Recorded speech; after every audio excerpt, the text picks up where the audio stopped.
Mutant Chronicles, Fiction, The Apostle of Insanity Trilogy, Volume 3, Dementia, by Michael A. Stackpole.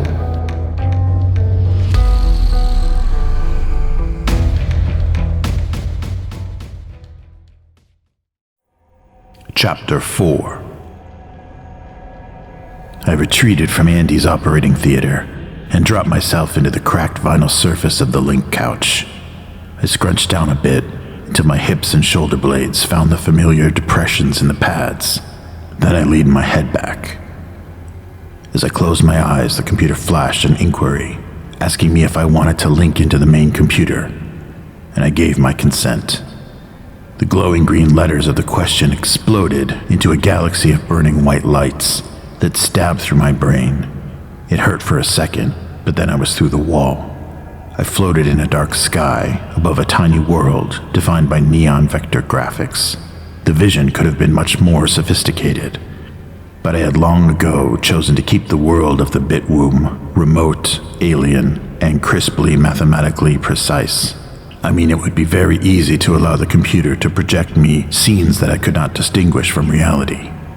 And for all I knew, that was exactly what it did for everything I considered my independent life. Even if that was the case, I really was nothing more than a brain in a jar, thinking. I was living a full life. In my version of subjective reality, I would be in control. Pointing my nose down at the world below me, I transformed my body into a sleek, stealthy fighter jet and flashed a heads-up display in front of me. Flickering my gaze over the mode selector for my weapons, I settled on an M1716 info bomb. Indulging me in my fantasy, the main computer packaged the data I'd gathered on my run into a little aerodynamic bomb, then painted a gold target on the surface of the world. I sent myself into a long, low, swooping dive. When the HUD matched my aim point to the target, I let the info bomb go. Then I pulled up and made myself brake to the right. The bomblet exploded against the world. Shards of information whirled through the subreal sky like lethal shrapnel as the computer analyzed and sorted everything out. I saw images of the two people I killed tumble on past me, and I laughed as they failed in their one last chance to get back at me for what I had done to them. Then I felt a jolt, and my HUD began to flash. I turned my head, spinning the world around me, and saw that one of my two tail fins had been sliced away. A razor-edged image of the woman in the chair, with the rainbow changing and running like watercolors in a downpour, gnawed up the spine of what I had become. Almost halfway through me, it did enough damage that one of my twin engines ripped free from my skeleton and pushed through me. The world spun, then boiled and erupted in a technicolor volcano that broke me apart. I tumbled and fell through eternity, then stopped abruptly. I felt the pressure of the link couch against my back and buttocks, but I knew it was still linked into the main Cybertronic computer. I found myself on a link couch in a room with transparent walls. Across from me, I saw a chair and a filled polygon figure seated in it. The spherical head with triangular ears nodded toward me. "Good afternoon, Cyril. I've told you before, call me Rex." "So you have." The figure tapped a yellow cylinder pencil against its little ivory teeth. While I had been rendered in perfect graphical form, his resolution made his artificiality more than obvious. In other sessions, I had told him he could make himself look as good as I did, but he opted to remain in a crude construct form. "I shall indulge you this time, but another time I want to explore with you the implications of the homonym of your chosen appellation." "Right, no problem. Now tell me why you shot me down." "Shoot you down?" I frowned and hoped the computer conveyed my displeasure in full. I've used that little routine for data dumps before, and you never felt you had to bring me out of it so abruptly. You shot me down, made me crash. "Ah, the crash." The thing I had named Carl looked at the notebook that grew up in his left hand. "Your communication protocols program did crash, but the central unit had nothing to do with that. The diagnostic programs indicated the fault came from your end, when you tried to purge the image data from Lorraine Coven. Do you know why that would happen? Not a clue. Technically speaking, of course, the reason was that the data packet went out. It was listed as containing 11,542 megabytes of data, but you tried to send 21,294 megabits of data. Moreover, your operational logs indicate that you're only isolated 11.5 megabytes of data about her on your run. I was about to dismiss the problem, but I hesitated. I had more data connected with that image than I had collected. I felt a tingling sensation blossom between my shoulder blades. Maybe I saw her somewhere before. Is that possible? I don't know, Carl. You have to remember that I'm only 18 months old here. My memories don't extend that far back. I don't remember seeing her, but I seem to recall you explaining things about the brain's holographic memory. I could have seen her and just not consciously remembered it. The doodads you got inside my skull could have made that little connection and tried to integrate that sighting with this one. Plausible. The figure glanced at the pad again. Have you ever been to village of Fairview on Venus? I shook my head. Not that I know of. Carl gestured at the wall to the left, and it suddenly became opaque. It took me a moment to resolve the image being projected there. Then I realized I was looking at a chopper's gun camera record as the craft skimmed over the jungle on Venus. Once the dark foliage ended, the craft dipped down and did a figure eight over the fire-blackened ruins of what had once been a very small agricultural outpost. I didn't see any bodies, but there were little green outlines where bodies had stopped short grasses from burning. I counted a dozen of them before the scene tilted radically, then dissolved into hissing static. That was Fairview. Carl nodded. We used a drone to make a quick pass over it. Capital shot our unit down. They are being very protective of the area and anyone who has any connection to it. They evacuated Ms. Coven from Venus and brought her here for debriefing. I shook my head. I hate to say this, but that wasn't much of a debriefing. It seems to me they just wanted to make certain they had the right person. Steele, the guy doing the interrogating, cut her off and told the doctor that she was hallucinating. That makes me think you knew Capital had someone special there, and you just wanted to have me witness their verification of that fact. That certainly could be a valid interpretation of the orders you were given. Both my hands tightened down into fists. I know you're supposed to evaluate my mental stability in these little meetings, but you don't have to be patronizing about it. I didn't mean to be patronizing, Rex.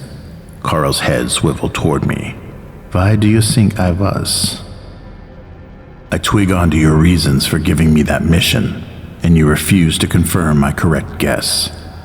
Perhaps I've been given orders to confirm correct guesses, but to refrain from correcting errors. I chewed on that for a moment. If I was wrong in assuming they had sent me out to pick up a little bit of data, then Cybertronic knew more than they were telling me. That wasn't unusual at all. Of course, since the people in the trenches seldom know the minds of their corporate masters.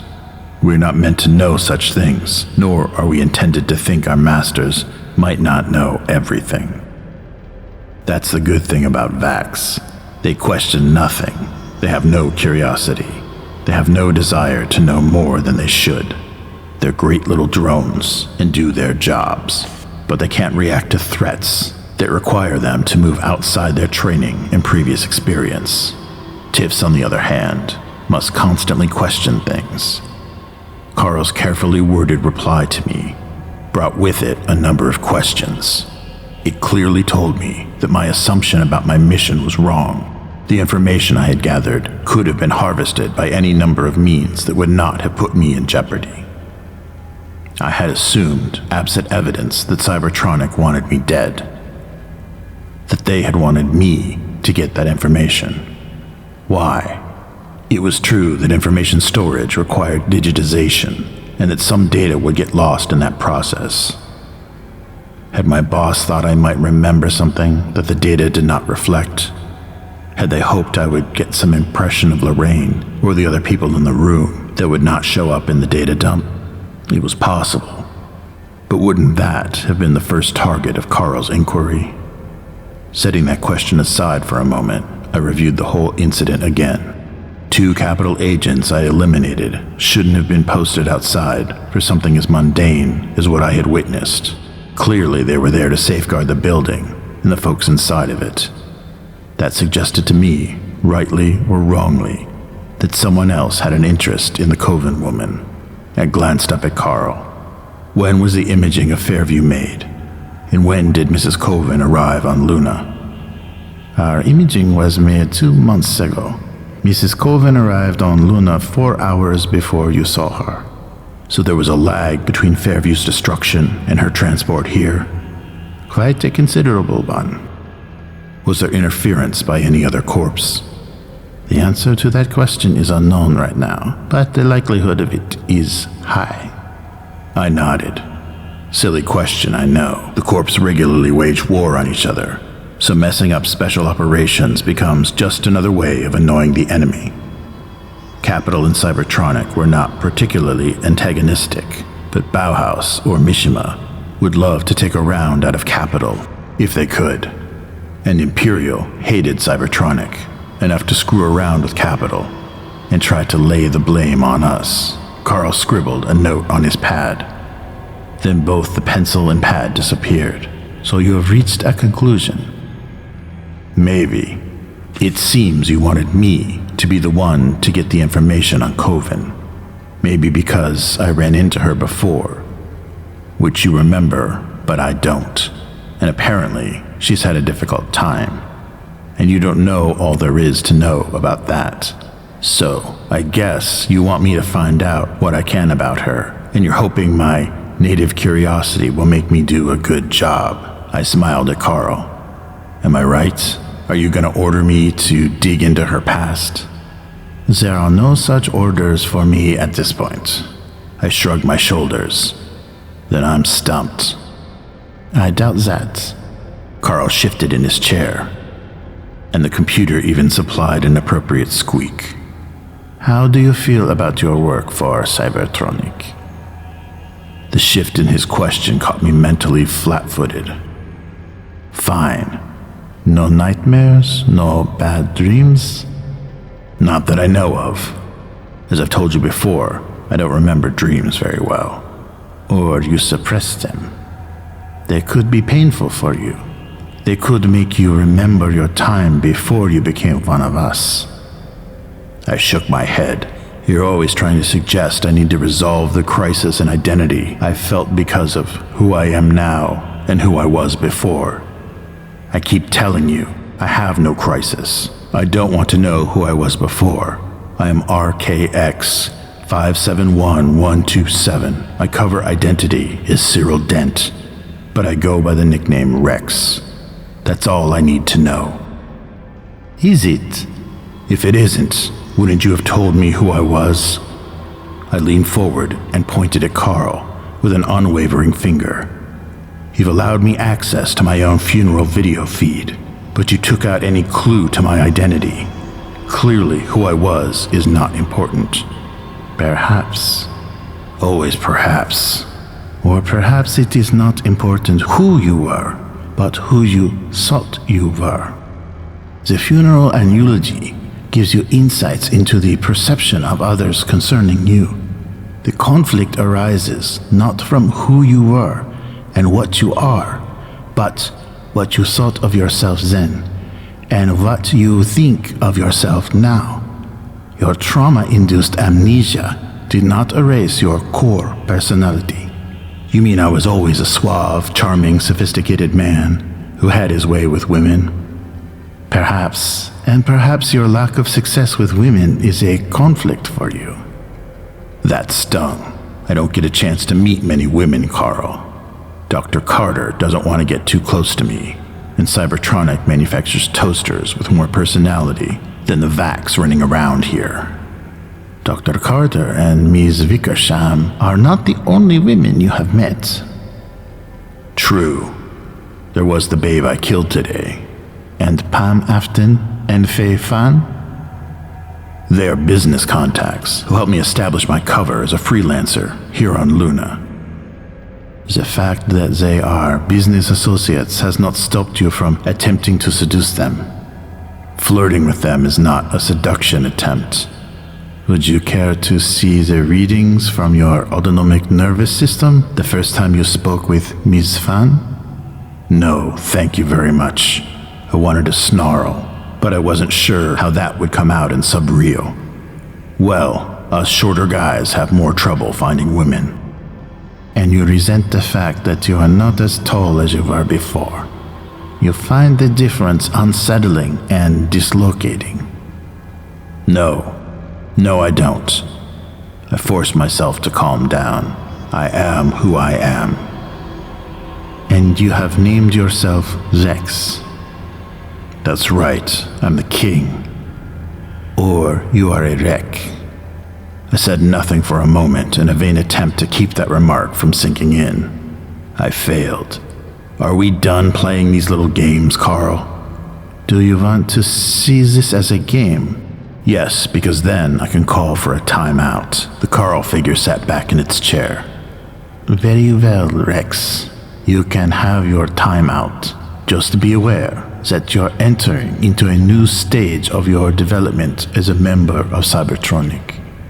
For the last 18 months, your body has been integrating itself into your circuitry, and the marriage of the two has been going quite well. This means you have worked up an important series of synaptic connections that allow you to function fully. But that means things are going to change. I didn't like the sound of that. How so?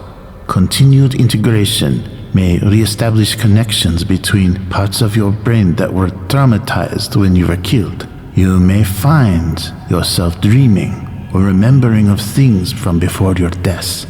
Is that normal? Every chasseur we create is unique.